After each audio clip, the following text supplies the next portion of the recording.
Dedicated to Eastern and Southern Kentucky, this is WYMT Mountain News at 11. Good evening, I'm Justin Case. While the cold may be leaving us soon, there is still a chance for some snow in the early morning hours, meaning that drive to work or school could be tricky. Let's check in first with Chief Meteorologist Andrew Dockery, who's in the Weather Center monitoring the situation. Andrew? Yeah, you said it best, Justin. We are looking at another severe weather alert day. This is the fourth day now of the week here, and we continue to look at some active, impactful weather even for late tonight and into your Friday. Notice satellite radar. Here comes that snow working into the north for now. Now, this is not what's going to be impacting eastern Kentucky. In fact, you could see that out in the western portion of the state, southern Illinois, and working into portions of Indiana at this time. It's all going to be very dependent on temperatures, and you'll notice most of us at this time sitting in the low to mid 20s, which is pretty good for where you should be for snow, which would be arriving.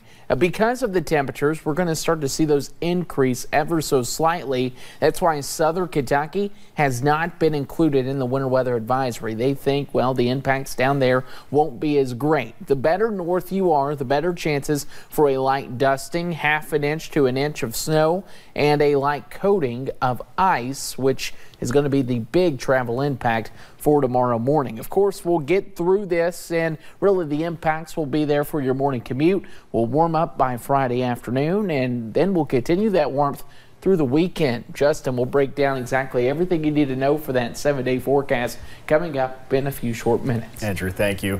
Some schools across the mountains are closing tomorrow because of severe weather. You can find that list on WYMT.com. But another school in Bell County is closed for another reason. Too many of their students are sick right now. Nearly 20% of them were out today. I went to Pineville Independent School today to learn what school officials are doing about it and how long it could last. This is not the first time Pineville Independent School closed because of illness. Last year, strep and the flu closed the school for cleaning, and this week, almost 20% of students are sick and being kept home. What brought it to our attention was the students that were showing up for school and then having to check out due to a low-grade temp or with an upset stomach. The superintendent says most cases this year are not the flu or strep. Regardless, the entire school will be sanitized over the 3-day weekend. K through 12, preschool as well, and we'll be cleaning both gymnasiums. Students aren't the only ones battling sickness. Jesselyn Reed is a teacher here, also battling a bug. She says what's going around is putting some of her students behind. We have had rough attendance this week, and you know, the thing is, it's hard. Every day is important in the classroom, and we work in close quarters, so it passes quickly. Reed says she's thankful for the extended weekend, hoping it's exactly what the doctor ordered. We need an uninterrupted day, and when there's that much sickness going on, you just can't get that.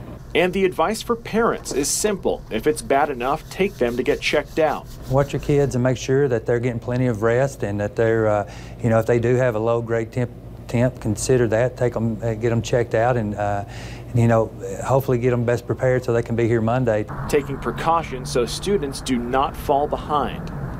Superintendent Russell Thompson says these schools should only be closed tomorrow and is expected to reopen Monday. Also at Pineville Independent School this afternoon, a community forum was held where parents voiced their concerns about changes that could be coming for students. There is an ongoing dispute between Bell County and Pineville schools over the non-resident student contract. Bell County school officials say they lose thousands of dollars for every student who transfers out of the school system.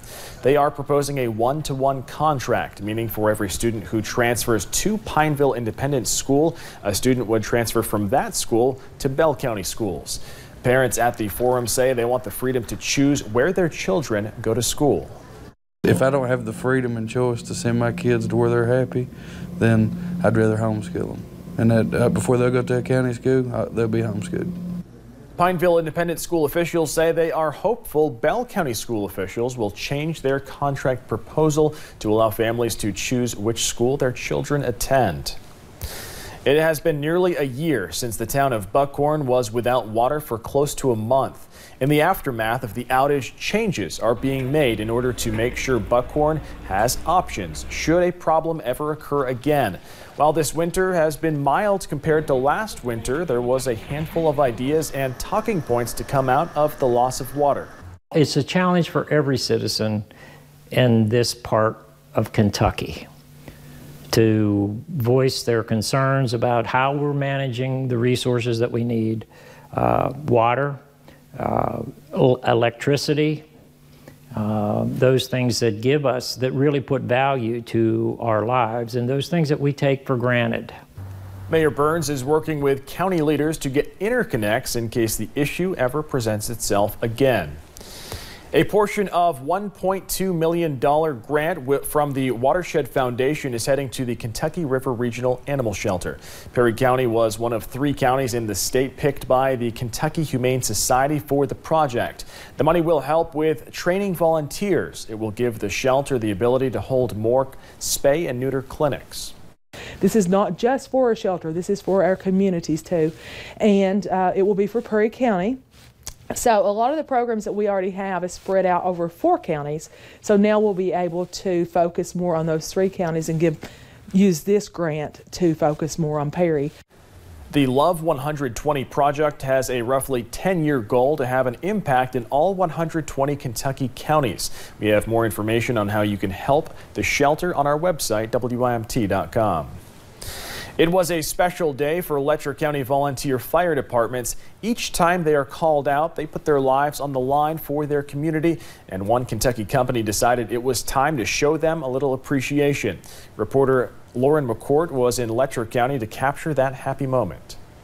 In a moment's notice, their help arrives. We get to go out and help people in their time of need. But sometimes our heroes may need help too. It's been very hard making ends meet financially for all the departments across the county. It's no secret that nonprofits struggle getting the funds they need. But at the end of the day, there's always that one good Samaritan willing to help.